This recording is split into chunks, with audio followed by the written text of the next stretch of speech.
પ્રમેય જે છે એ વર્ણન કર્યું છે. હવે પ્રમેય બે પ્રકારનો છે. પ્રમાણાનુરોધી પ્રમેય બે પ્રકાર.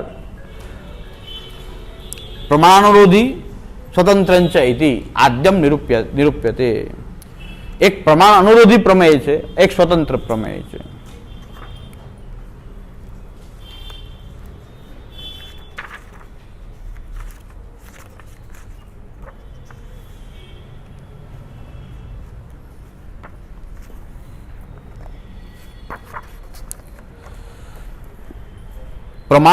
પ્રમાણો જેનું વર્ણન કરી રહ્યો છે, પ્રમાણ અનુસાર જે પ્રમેય છે એ પ્રમાણ અનુરોધી પ્રમેય છે. પણ પ્રમાણોમાં જે સમાઈ જતું ન હોય એવું કોઈ તત્વ હોય કે જે પ્રમાણોનો અંદર સમાતું ન હોય, એનાથી બહાર એટલે શાસ્ત્રોનું સંપૂર્ણ વર્ણન કરી શકતા નથી. એટલે બ્રહ્મના વિષયમાં તો એક સ્વતંત્ર બ્રહ્મ એટલો જ નહીં કે શાસ્ત્રમાં વર્ણન કર્યો છે એટલો જ બ્રહ્મ નથી. કારણ કે જ્યાં બધું પૂરું થાય ત્યાં વેદ એમ કે છે ના ઇતિ હજી એટલો જ નથી, ઘણું બધું છે. પાછું અમે જાણતા નથી. આજ કશું નહીં હોત હે માંગત ગોરસ દાન. આ કંઈક નવું થઈ ગયું. વેદ જો એમ કહેતો હોય, શ્રુતિરૂપાઓ એમ કહેતી હોય કે આજ કંઈક નવું છે, તો વેદને પણ જ્ઞાન નથી. બાહ્ય પ્રકૃતિ વેદને જ્ઞાન નથી.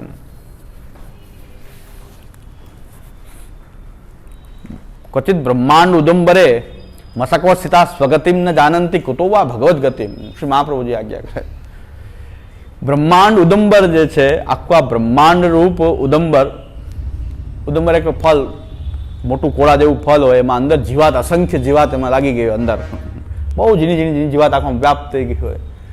ગણતરીમાં ન આવે એટલી જીવાત એમાં અંદર એ ઉદંબરમાં થઈ ગઈ છે. તમે એને ગણી શકતા નથી. તો આખા આ કોટી બ્રહ્માંડ જે પ્રકટ થયા છે ને, તમારી સ્થિતિ તો મસકવસ્ત, આ જીવજંતુ જેવી તમારી સ્થિતિ છે ને, તમે કહો છો કે આમ ન હોય ને તેમ ન હોય. સ્વગતિમ ન જાનંતી કુટોવા ભગવત ગતિ. મહાપ્રભુજી કહે છે. શ્રી મહાપ્રભુજી એમ કહે છે, તમે એમ કહો કે આમ જ હોય ને આમ જ ન હોય, તમે ગમે એટલા મસ્તિષ્ક વાળું ચલાવો, પણ બ્રહ્માંડ ઉદુંબરે મસકવત સ્થિતા સ્વગતિમ ન જાનંતી કુટોવા ભગવત ગતિ. તમે તમારી ગતિને જાણતા તમે શું છો, તમને તમારી ખબર નથી, તો ભગવત ગતિની શું વાત કરવી. એટલે કોઈ પણ પ્રમાણ જે છે બ્રહ્મને પૂરેપૂરો વર્ણન કરી શકતો નથી. વેદ પણ પૂરેપૂરું વર્ણન કરવા અસમર્થ છે. એટલે ઉપનિષદમાં એમ કીધું છે, તમારે એ જાણવાનું હતું કે બ્રહ્મ પૂરેપૂરો જાણી શકાતો નથી. તમે કીધું મેં બ્રહ્મને જાણી લીધો, તમે કાંઈ જાણ્યું નથી. આટલી મહેનત કરી, તમારે એ જાણવાનું હતું કે બ્રહ્મને જાણી શકાતો નથી. તમને એમ થઈ ગયું મેં બ્રહ્મને જાણી લીધો, તો તમે કાંઈ ભણ્યા નથી, પૂરું થઈ ગયું. વેદ એમ કહે છે બ્રહ્મ તો જાણી શકાતો નથી, અનંત છે. અનંત નો અર્થ કે એનો અંત નથી. નાઈતી જેટલું છે એટલું થોડુંક જ વર્ણન થયું છે, બાકી ઘણું બધું બાકી. નાઈતી એનો કોઈ અંત નથી, કોઈ અંત નથી. નાઈતી એટલે, અને જેટલા વૈષ્ણવ પ્રશ્ન કરે એમાંથી મને નવું જ્ઞાન જાણવા મળે. નાઈતી આનો કોઈ અંત, પ્રશ્નોનો અંત નથી અને જ્ઞાનનો અંત નથી. ઘણી વાર આપણે સાઈડ મગજમાં રહી ગઈ હોય, પણ વૈષ્ણવ પ્રશ્ન કરે એ પ્રશ્ન તરત જ એ પુસ્તકમાં જોવાઈ જાય કે ભાઈ એની માટે સ્પેશિયલ જોવું પડશે. કારણ કે હવે આ ડિસ્પ્યુટ ઉભો થયો, જ્યાં ડિસ્પ્યુટ ઉભો થાય ત્યાં નવું જાણવા મળે. ઘણી બધી વસ્તુ નવી બહાર આવે. એટલે એ બહુ આનંદદાયક વાત છે કે ભાઈ શિષ્ય ગુરુને કેમ ભણાવે. ગુરુને એમ કે હું બધું જાણું છું, તો પૂરું થઈ ગયું. તો પછી નાઈતી તમે કાંઈ જાણ્યું નથી. નાઈતી અંત નથી, એનો અંત નથી, આનો કોઈ અંત નથી. બ્રહ્મ જે છે સ્વતંત્ર પ્રમેય, પ્રમાણ અનુરોધી જે છે શાસ્ત્રમાં વર્ણિત છે, એ પ્રમાણ અનુરોધી પ્રમેય થયો. પણ બ્રહ્મના એ પાસા જે શાસ્ત્રમાં વર્ણવિત છે ત્યાં સુધી, એનાથી બ્રહ્મ તો પાછો ત્રિપાદ ઉદ્વ ઉદયત પુરુષ એકાંશેન સ્થિતો જગત. એના કોઈ એક અંશમાં જગત તો રહેલું છે, કોટી બ્રહ્માંડ. એ તો બહુ અનંત છે. વેદ ના પડે છે, વેદ તો મેઇન પ્રમાણ છે. વેદ એમ કહે છે કે આનો અંત નથી, અમે જાણતા નથી, હવે આનાથી આગળ તમે નથી જાણતા. અને વેદ ભણાવીને પણ ઉપનિષદ પોતે એમ કહે છે કે બ્રહ્મને જાણી શકાતો જ નથી. ઉપનિષદ પોતે કહે કે બ્રહ્મને તો જાણી શકાતો જ નથી. તો એ સ્વતંત્ર મહાપ્રભુ કહે છે કે પ્રમેયની બે કોટી છે આપણે ત્યાં, પ્રમાણ અનુરોધી સ્વતંત્ર. આ સ્વતંત્ર એટલે જે પ્રમાણોનો વિષય નથી પાછો, એ તો પ્રમેય પોતે સામે પ્રકટ થાય તો જ ખબર પડે. પોતે જ પ્રમેય બલથી ખબર પડે, પ્રમાણ બલથી નહીં. પ્રમેય બલ એટલે ભગવાન જણાવે તો જાણી શકાય. કારણ કે પોતાના સ્વરૂપને પોતે જણાવી શકે, વેદ પણ જણાવી શકે નહીં. એટલે ઘણા કહે છે કે ભાગવતમાં નથી એવું આપણે અષ્ટસખા વર્ણન કર્યું છે. ભાઈ એ પ્રમેય બલથી એમને એટલું જ પ્રમાણ છે. જે પાછા ભાગવતાદિમાં નથી એ અષ્ટસખાઓને સમાધિ ભાષા જે છે એમને અનુભવ થયો છે, ભગવદ અનુભવ, ઠાકોરજીનો અનુભવ એ પ્રકારનો થયો છે. હવે પ્રમેય એવં પ્રમાણમ નિરૂપ્ય તત્સંદેહમ નિરાકૃત્ય પ્રમેયમ નિરૂપયતિ. હવે પ્રમેયનું નિરૂપણ કરવામાં આવે છે. સર્વનિર્ણયની 84મી કારિકા, સર્વનિર્ણય પ્રકરણ, પ્રમેય પ્રકરણ અને 84માં શ્લોકમાં કહે છે પ્રમેયમ હરિરેવૈકઃ સગુણો નિર્ગુણશ્ચ સહ ગુણાઃ કાર્યમ તથા ધર્મ ક્રિયો ઉત્પત્ત્યાદયશ્ચ સહ યથા શબ્દ એવ પ્રમાણમ. પાછું જેમ શબ્દ જ પ્રમાણ છે. તત્રાપી વેદાદિ ભાવાપન્નમ, એ પણ બધા શબ્દ નહીં, જે વેદાદિ શાસ્ત્રના ભાવમાં રહેલા જે શબ્દો જે છે તે વેદમાં રહેલા શબ્દો છે એ પ્રમાણ છે. વેદાદિ શાસ્ત્રોમાં રહેલા શબ્દો પ્રમાણ છે, ગમે એ શબ્દ પ્રમાણ નથી. તથા બહુ સરસ છે આચાર્ય, કેવી સુંદર કે પ્રમાણ અને પ્રમેયની કેવી વ્યવસ્થા છે આપણે ત્યાં, એ શબ્દ જેમ પ્રમાણ છે એમાં પણ વેદાદિ ભાવાપન્નમ તથા હરિરેવ પ્રમેયમ સર્વભાવાપન્નમ ઇતિ સર્વમેવ ગણયતિ. અને આપણો પ્રમેય કેવો છે? હરિપ્રમેય છે. ખાલી હરિ જ નહીં, સર્વભાવાપન્નમ, એ સર્વરૂપ થયેલો હરિ, સર્વને હરિરૂપે જાણવું એ અમારો પ્રમેય છે. સર્વભાવાપન્ન એ જ થયો છે અમારો હરિપ્રમેય છે, પણ સર્વભાવાપન્નમ, જે સર્વરૂપ થયો છે. હરિ પાછો સર્વરૂપ થયો છે, જગતરૂપ પણ થયો છે, જગત વિલક્ષણ પણ છે. એ સર્વરૂપ થયેલો જે હરિ જે છે એ અમારી માટે તો પ્રમેય છે. અમારો જે અહીં પ્રમેય રત્નાર્ણવ જે છે એમાં કયો પ્રમેય? પ્રમેયમ હરિરેવૈકઃ.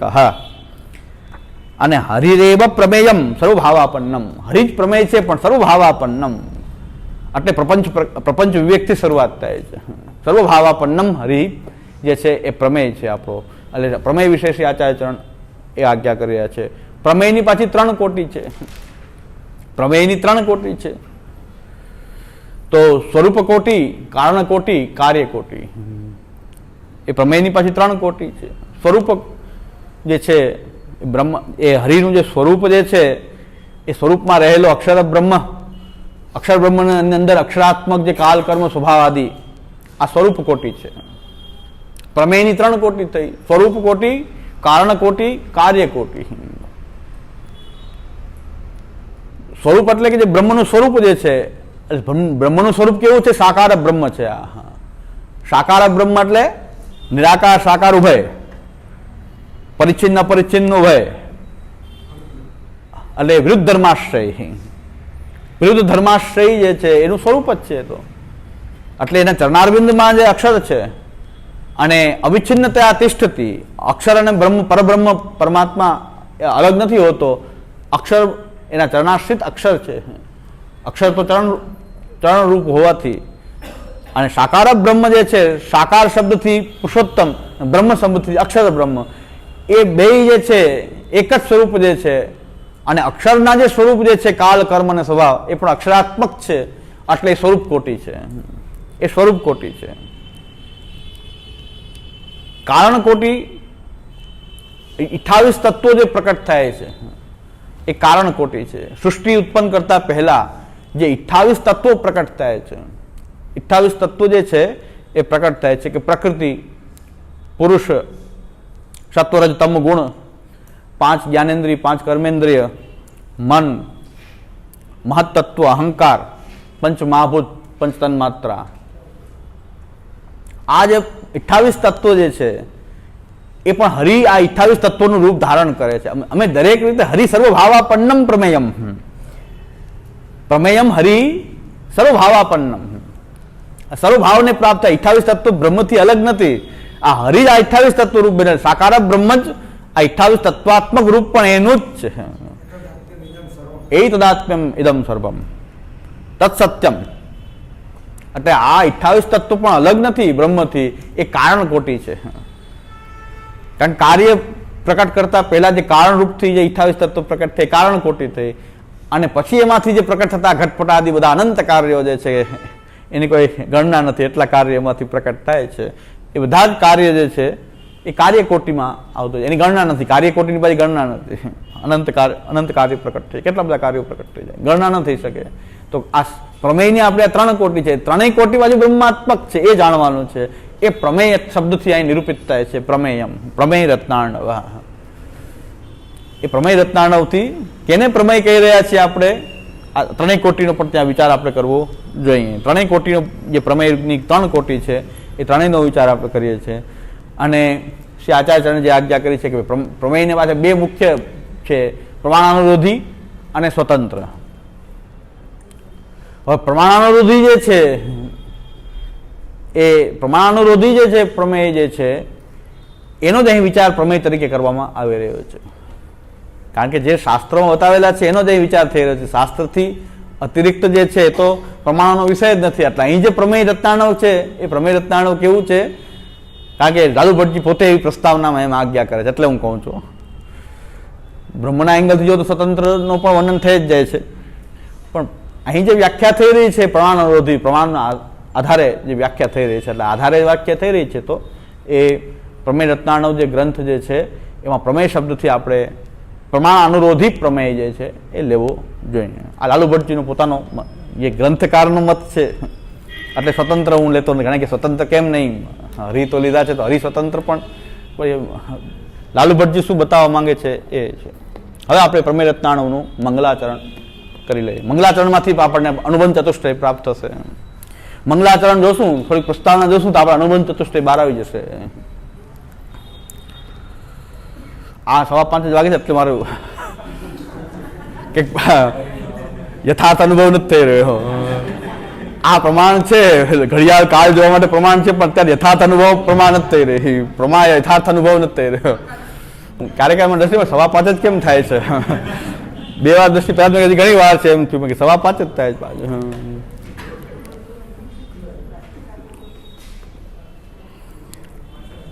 પેલો સાબુદ્દીન રાઠોડ કેમ થતા કેલેન્ડર તો છે ને, એ વક્તા કે મને કલાક આપી હતી પણ મને ભાવ વેશમાં સમયનું જ્ઞાન ન રહ્યું. ત્યાં શ્રોતામાંથી ઉભો થયો કે ભાઈ ઘડિયાળ ન હોય તો કાંઈ નહીં, પણ કેલેન્ડર ફરી ગયું તો તારીખ તો જુઓ. એટલે મધુરા એવું ભાષણ આપ્યું કે કેલેન્ડર તો છે કે નહીં, તારીખ ફરી ગયા. તો આખી આ 5:15 તારીખ ફરી જાય તો 5:15 જ થાય.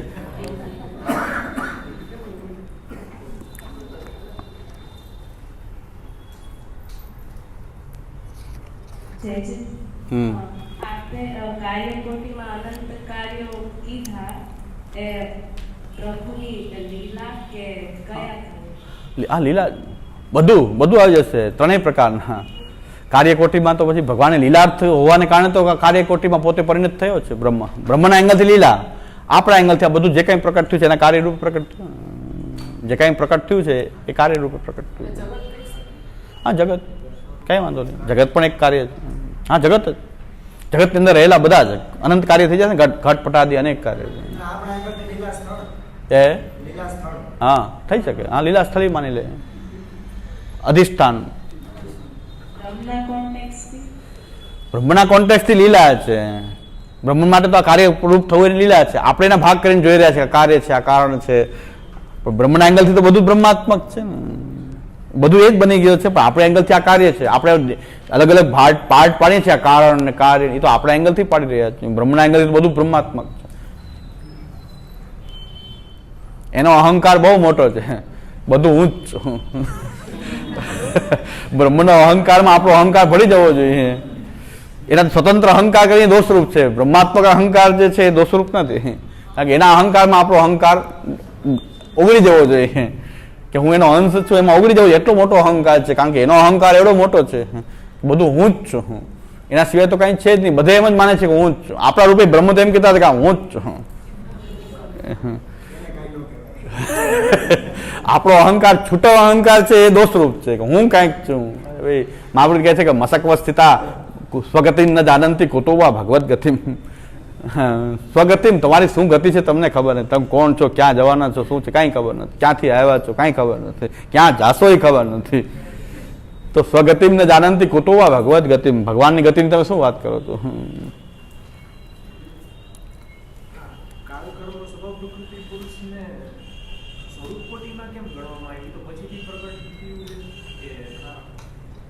નહીં, અક્ષર બ્રહ્માત્મક છે ને. અક્ષર બ્રહ્મ જે છે બ્રહ્મમાં નીચે સ્વરૂપમાં જ છે. મહાપુરુષ કહે અક્ષરાત્મક છે. કાલ, કર્મ, સ્વભાવ, પ્રકૃતિ પુરુષ નહીં. કાલ, કર્મ, સ્વભાવ, હા, એ સ્વરૂપ કોટી છે. પ્રકૃતિ પુરુષ પાછું એ રૂપામાં આવશે. કારણ 28 તત્વમાં, કારણ કોટીમાં. પણ પણ કાલ કર્મ સ્વભાવ એવા છે કે જે અક્ષરાત્મક છે, અક્ષર બ્રહ્મના જે રૂપ છે કાલ કર્મ સ્વભાવ. ગરુડજી છે ને એ ગરુડજી અક્ષરાત્મક છે, કાલ રૂપ છે, કર્મ અને સ્વભાવ રૂપ બે પાંખો છે. એ ગરુડ પર નારાયણ ઠાકોરજી વિષ્ણુ બિરાજે છે. ગરુડજી કઈ સાંભળી નથી હો, સાંભળી જોઈને આ ગરુડ છે. હા, એના જેવું અહીં કંઈક પ્રકટ થઈ રહ્યું છે. વાત એમ છે, એના જેવું અહીં કંઈક પ્રકટ થઈ રહ્યું છે, આના જેવું એ નથી. પણ આપણે વર્ણન એમ કરશું કે સમડી એટલે ગરુડ, એટલે આ ગરુડ પક્ષી, આ સમડી વગેરે જે કંઈ. પણ હકીકતમાં એ ગરુડ કંઈક તો અક્ષરાત્મક છે, કાળ રૂપ છે, સ્વભાવ અને કર્મ સ્વભાવ રૂપેની પાંખો છે, એના ઉપર ઠાકોરજી બિરાજે છે, હરિ પ્રભુ બિરાજી રહ્યા છે. તો એ કાંઈ આવું સમડી થોડી હોય. એટલે એવું વાત છે. હંમેશા આ રીતે શાસ્ત્રોનો અર્થ લેવામાં આ રીતે વિચાર કરવો પડશે કે ક્ષીરસાગર, દૂધનો સમુદ્ર, અહીંના દૂધનો સમુદ્ર ને લીટર 2 લીટર 5 લીટર દૂધ એવું ત્યાં ભગવાન આવો દૂધનો સમુદ્ર કરીને ત્યાં બિરાજી રહે. પણ આપણે જેને દૂધ કહે છે એવા દૂધ જેવા પદાર્થ કોઈ, એનો બનેલો કોઈ સાગર, કોઈ અક્ષરાત્મક એવું રૂપ છે. પણ એમાં દૂધ જેવું, અહીંનું દૂધ જેવું એ લાગે છે, એટલે આપણે એનું વર્ણન કરવા માટે આપણે એમ કહેશું ક્ષીરસાગર એટલે આ દૂધનો સમુદ્ર. પણ આ દૂધ નથી, આ અમૂલ ગાયનું ભેંસનું કે એ દૂધ નહીં, પણ એ અક્ષરાત્મક ભગવાનનું કોઈ એવું એક ક્ષીરસાગર છે. ત્યાં નારાયણ પોયડા છે. એ દૂધ જેવા ચમકને કારણે, દૂધ જેવો વર્ણ છે, ક્ષીર એવો ઉજ્જવલ ચમકીલો વેગયુક્ત એક ભગવાનનું એ ક્ષીરસાગર છે. એ અક્ષરાત્મક, કોઈ પણ અક્ષરાત્મક ધામમાં પ્રભુ બિરાજી રહ્યા છે. એને આપણે સમજવા માટે એમ કહે છે દૂધ, ક્ષીર એટલે દૂધ. પણ આ ભૌતિક દૂધ નહીં, આવું દૂધ નહીં, પણ એના જેવું કંઈક દૂધ અહીં પ્રકટ થાય છે. એ જે ત્યાં ક્ષીરસાગર છે એના જેવું દૂધ અહીં છે. અહીંના બાપ જેવો દીકરો, દીકરા જેવો બાપ ન હોય, પણ બાપને જોયા ના હોય, ખાલી ફોટો જોયો તો હા તમારા જેવા જ છે, એના જેવા તમે છો. પણ હવે આપણું એંગલ બદલાઈ ગયું ને, આપણે પિતા જોયા નથી અને પિતાનો ફોટો લટકાવેલો હોય અને માલા ધરાવેલી હોય, અસલ તમારા જેવા જ છો પિતાજી, અરે એના જેવા તમે છો. પણ એને જોયા નથી એટલે આપણે અહીંથી વર્ણન કરીએ છીએ. આપણે આ દૂધથી ક્ષીરસાગર સમજીએ, પણ ક્ષીરસાગરથી દૂધ સમજવું જોઈએ એમ છે. ક્ષીરસાગરથી દૂધ સમજવાનું છે. એટલે આ બધા પ્રશ્ન નિરાકરણ થઈ જાય. એટલે પુરાણોને વ્યવસ્થિત ભણવું જોઈએ. આ કોઈ નોવેલ નથી કે વાંચી જાય ને પુરાણ આવડી જાય પછી કે પુરાણ અપ્રમાણ છે. પુરાણમાં બધી ગપ વાતો લખેલી છે. આર્ય સમાજીઓ જેમ કહે છે, બેફામ ગાળો કાઢે છે કે ભાગવત સૌથી ખરાબ પુરાણ, પુરાણ તિલકમ, પુરાણ તો બધી ગપ જ છે, પણ ભાગવત તો શિરોમાન, એમાં શિરો પુરાણ તિલક છે ને, ત્યાં ગપમાં મોટામાં મોટી ગપ ભાગવત છે. આર્ય સમાજી લોકો એમ કહે છે કે ભાગવત તો સૌથી મોટું ગપ છે. કેવી રીતે ગપ છે ભાગવત? ભાગવત એમ કહે છે કે કેવી રીતે એ ગપ થઈ ગઈ છે ભાગવત. અને ત્યાં સુધી કે આર્ય સમાજીઓ, દયાનંદ સરસ્વતી ત્યાં સુધી કહે છે કે ભાગવતનો રચયિતા જનતા પેલા મરી કેમ ન ગયો? આવું આખા સનાતન ધર્મને તોડી નાખ્યું ભાગવત. તમને ભાગવત વાંચતા ન આવ્યું એમાં ભાગવત શું કહે? તમે ભાગવત બરાબર ભણ્યા નહીં, એમાં ભાગવતનું શું વાંક છે? અને વેદમાં પાછું ભાગવતનું વર્ણન આવે તો શું કરશો? વેદ તો પ્રમાણ તમે કહ્યું વેદ જ સાચું છે, પણ વેદમાં ઉલ્લેખ છે એનું શું કરવું?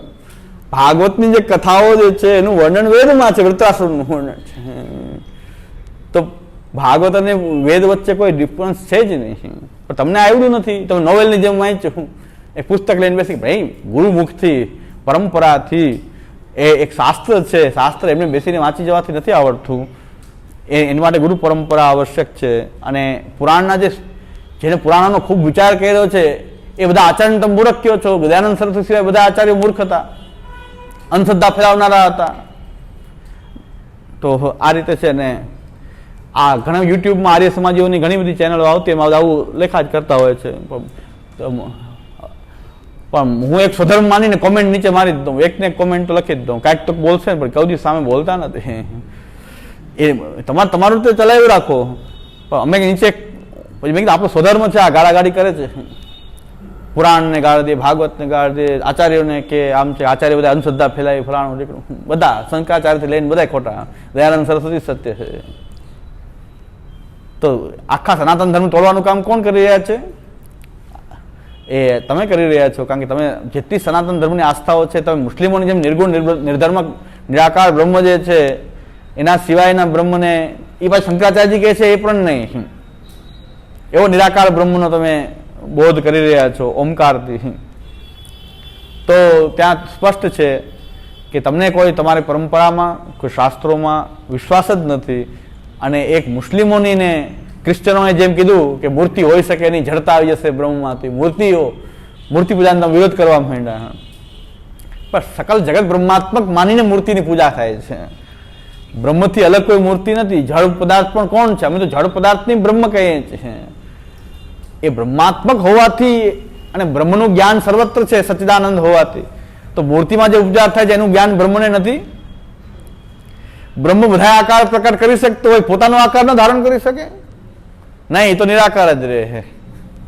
આ મૂર્ખતા છે, ઉપલો માળ ખાલી છે. આવું બધું જ્યાં આર્ય સમાજીઓ લખે ત્યાં એક કોમેન્ટ લખી દઉં હું કે આગળ કે આપણી પાસે સ્પષ્ટતા માંગશે, એક સ્વધર્મ માનીને કે કોઈ કાંઈ ન બોલે, આને જેમ બોલવા દેવું એના કરતાં કંઈક તો લખી દઉં હું, એક કોમેન્ટ લખી દઉં.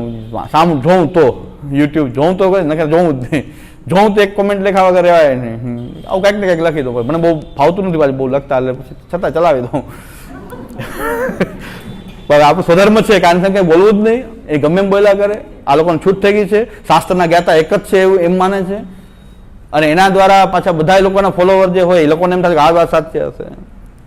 તો એ અંધશ્રદ્ધાઓને ફેલાવવાનું કામ તો તમે કરી રહ્યા છો. શાસ્ત્રમાં અશ્રદ્ધા ઉત્પન્ન, અંધશ્રદ્ધા તો ઠીક, અશ્રદ્ધા ઉત્પન્ન કરવાનું કામ કરો. શાસ્ત્રમાં અશ્રદ્ધા ઉત્પન્ન કરવાનું કામ એ કોના ઈશારે થઈ રહ્યું છે? ક્રિશ્ચનોના ઈશારે, મુસ્લિમોના ઈશારે થઈ રહ્યું છે. તો મુસ્લિમોના મતને સમર્થન કરી રહ્યા છો. એટલે વેદમાં આવી ગયું. એક બે ત્રણ મૌલવી પણ એવા છે, એ પણ અર્થ વેદમાંથી લઈ આવે કે વેદમાં જો આપણે જેમ ત્રંબકમ યજામહેને છૂટ આપી દેશું ને, ત્રંબકમ યજામહેને જો માની લે, શ્રુતિ રહસ્યને જો માની લે, તો એમ કહે છે કે આટલામાં વેદના આટલા મંત્રમાં આમ કીધું છે મોહમ્મદ. મોહમ્મદ, અરે મોહ અને મદ, મોહમ્મદ. આટલામાં વેદમાં, આટલામાં પુરાણમાં, આટલામાં જગ્યાએ લખ્યું છે મોહમ્મદ. તે મોહમ્મદ થઈ ગયું. આપણે બધા મૂર્ખા એમ કે પુરાણનું પ્રમાણ, આપણે પુરાણ જોયું જ ન હોય ને, પુરાણનું પ્રમાણ આપી દીધું. ભવિષ્ય પુરાણની અંદર લખેલું છે કે આ અરબ દેશમાંથી એક ફરિશ્તા આવશે, એ જ મત સાચો કહેશે. ભવિષ્ય પુરાણ ફરિશ્તા નથી કીધો, રાક્ષસ કીધો છે. મોહમ્મદને રાક્ષસ કીધો છે ભવિષ્ય પુરાણમાં. ચાલો અમારા પુરાણમાં જો અમારું પુરાણ જો પ્રમાણ હોય તો મોહમ્મદ રાક્ષસ થઈ જશે, મોહ અને મદ તો આસુરી વૃત્તિ થઈ જશે. મોહમ્મદ, અમે તો મોહ અને મદ તો આસુરી વૃત્તિઓ છે. તો આસુરી વૃત્તિઓ હવે અમારું પ્રમાણ માનો છો તમે? અમારા શાસ્ત્રના તમે પ્રમાણ આપો છો, તમે એને પ્રમાણભૂત માનીને વાત કરો છો, તો મોહમ્મદનું સ્વરૂપ એક અલગ થઈ જશે. આ મૌલાના જર્જીસ એવો કોક છે, એ બોલે છે. પછી ઓલો આતંકવાદીઓનો ગુરુ જે છે, આતંકવાદીઓનો ગુરુ કોણ છે? બેન મૂક્યો એના ઉપર, ઝાકીર નાયક, ડોક્ટર ઝાકીર નાયક. આજે ધર પ્રમાણ આપે છે, આટલામાં અધ્યાય, આટલામાં બધા તાળીઓનો ગગડાટ કરે છે. અને આપણા સાધુ સંતો એના વખાણ કરે. આપણા સાધુ સંતો આવીને એના કાર્યક્રમમાં આવીને એ આપણને તોડતો હોય ત્યારે એ લોકો એના વખાણ કરતા હોય. યા ઇલાહા ઇલ્લલ્લાહ, એ જો એક જ બ્રહ્મ છે, એના સિવાય બીજું કોઈ નથી. પણ કોણે પહેલા કીધું? તે કે જો કુરાનમાં કીધું એ જ અમે હિન્દુ ધર્મ, એવા આપણા જ અહીંયા બોલવા માંડે છે સાધુ સંતો, યા ઇલાહા ઇલ્લલ્લાહ. તો વાત સાચી, ચાલો કે એક જ છે તત્વ, એક છે બ્રહ્મ. પણ એ વાત વેદે પહેલા કહી કે કુરાનમાં પહેલા આવી? 900 વર્ષ પહેલા, 1000 વર્ષ પહેલા આવી કે લાખો વર્ષ પહેલા કહેવાય ગઈ? તો વૈદિક મતે તમે માનો છો ને, તો અમારામાં આવી જાઓ તમે. અમે તમારું શું કામ આવીએ? અમારી વાત તમે ફારસીમાં બોલ્યા કે તમારી ભાષામાં બોલ્યા, અરબીમાં, એરેબિકમાં તમે યા ઇલાહા ઇલ્લલ્લાહ કીધું, પણ અમે તો એને પહેલાથી એક બ્રહ્મને કીધું. તો અમારું મત તમે માનો છો ને, તો આવી જાઓ, બંધ કરો આ કુરાન. કારણ કે પ્રમાણની વ્યવસ્થા અમારી यहाँ તો એવી છે કે જે પહેલા કહેવાય ગયું છે એનું કોઈ અનુવાદ માત્ર કરે, એને પ્રમાણ નથી માનવામાં આવતું. આવું સાધુ સંતો ત્યાં જઈને ખોટા શંકરાચાર્ય બનીને ત્યાં બેસી જાય સભામાં અને લા ઇલાહા ઇલ્લલ્લાહ કહેવા માંડે. અને આપણો એક કથાકાર રામ અને કૃષ્ણના નાના તરી ગયો અને એ કથાકાર કહે છે બિસ્મિલ્લાહ રહેમાન રહીમ, મંગલાચરણ. આજે હું ધન્ય થઈ ગયો, બિસ્મિલ્લાહ રહેમાન રહીમ. આવો રામ અને કૃષ્ણના માટે તો આખો કરોડપતિ થઈ ગયો, અબજોપતિ થઈ ગયો, બાપુ થઈ ગયો. અને એ રામકૃષ્ણ માટે તને ભાન નથી, બિસ્મિલ્લાહ રહેમાન રહીમમાં તને ભાવ છે. બોલો, તો મૌલવી બની જાઓ, મુસલમાન ધર્મ અંગીકાર કરી લ્યો અને આનંદથી. આ લોકો જાય તો સારું, આવા લોકો જાય તો બહુ સારી વાત છે, બિસ્મિલ્લાહ રહેમાન રહીમ કરવાવાળા. છતાં પણ તમે અમારા શાસ્ત્રના પ્રમાણ ઉદાહરણ આપતા હો તો અમારા શાસ્ત્રમાં લખ્યું હોય તમારે પ્રમાણ માનવું પડશે. તો મોહમ્મદનો અર્થ તો આવો થાય છે અમારે ત્યાં. ભવિષ્ય પુરાણમાં કીધું હોય તો ભવિષ્ય પુરાણમાં રાક્ષસ કીધો છે તો તમારે મોહમ્મદને રાક્ષસ માનવો પડશે. આપણે શાસ્ત્ર વાંચતા નથી, એનું પરિણામ દુષ્પરિણામ એવું છે કે એ એમ કહી દીધું કે ભવિષ્ય પુરાણ આટલામાં ખંડ આટલામાં અધ્યાય, આપણે બસ પૂરું બેટી ડાઉન થઈ જાય. ભવિષ્ય પુરાણ જોવાની તસદી આપણે કોને લીધી અત્યાર સુધી, એટલે બોલી જાય, ગમે એમ બોલી જાય. આપણે શાસ્ત્ર જોવા જોઈએ. પ્રમાણરોધિક પ્રમેય જે છે એનો વિચાર કરતા પહેલા પ્રમાણોનો વિચાર શાસ્ત્રોથી વિચાર થવો જોઈએ.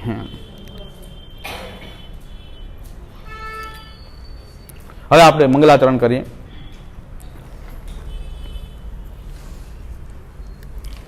કેવી રીતે વ્યાખ્યા થવી જોઈએ એ આચાર્યને ચરણ વિના આશ્રય વિના ન થઈ શકે. એટલે આ લોકો એમ કે છે કૃષ્ણ ટોટલી ફેલ થઈ ગયા, બલરામજી દારૂ પીતા હતા, કૃષ્ણ પોતાના પરિવારને સાચી શક્યા નહીં, મોહમ્મદ બધાને સાચી શક્યો, મોહમ્મદ બધાને સાચી શક્યો અને કૃષ્ણ ફેલ થઈ ગયા. આવા લોકો કે અને સૌરાષ્ટ્ર યુનિવર્સિટીએ એક અભ્યાસક્રમમાં અંદર રામાયણ મહાભારત વિષય દાખલ કર્યો. રામાયણના મહાભારત વિષય દાખલ કર્યો.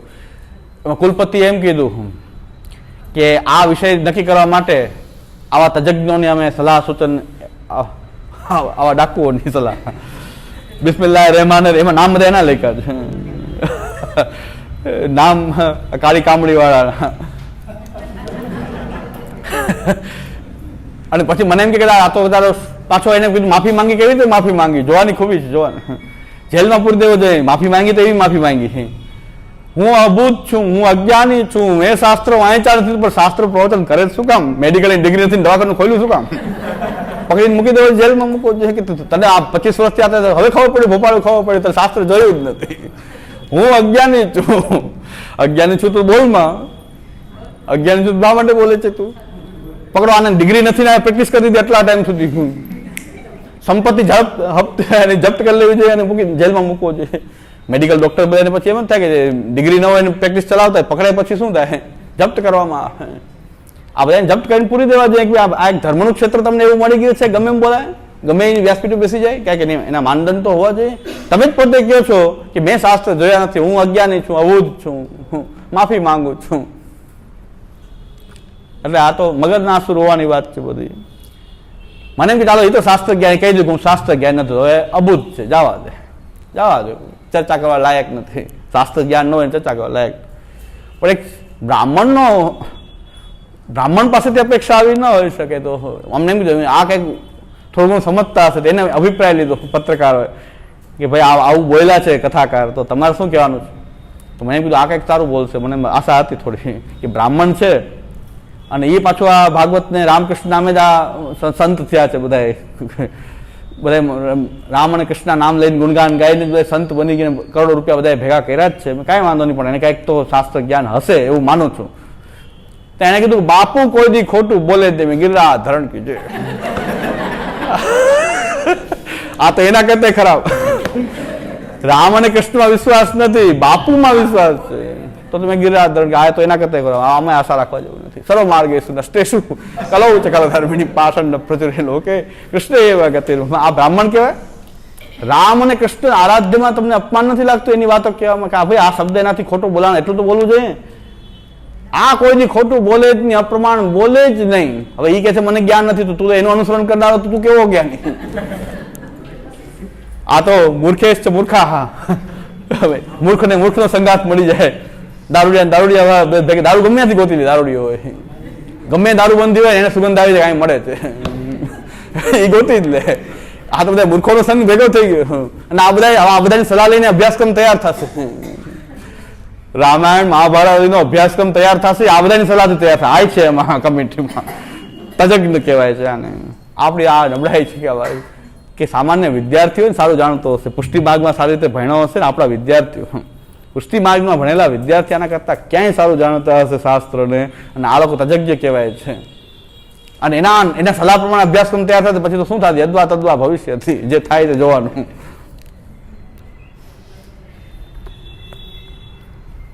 પણ આપણે શાસ્ત્ર નહીં ભણીએ તો આવા મૂર્ખ લોકો છેતરી રહ્યા છે આપણને. ધર્મના નામે છેતરપિંડી થઈ રહી છે. સનાતન ધર્મનો આ રીતે હાસ થઈ રહ્યો છે. શાસ્ત્ર ભણવું આવશ્યક છે, અવશ્ય આપણું કર્તવ્ય છે. કમસે કમ આપણે ભ્રમિત ન થાય, બીજા લોકોને ભ્રમિત થતા અટકાવી શકીએ આપણે. બહુ સુંદર વાત શ્રી ગોપીનાથજી આજ્ઞા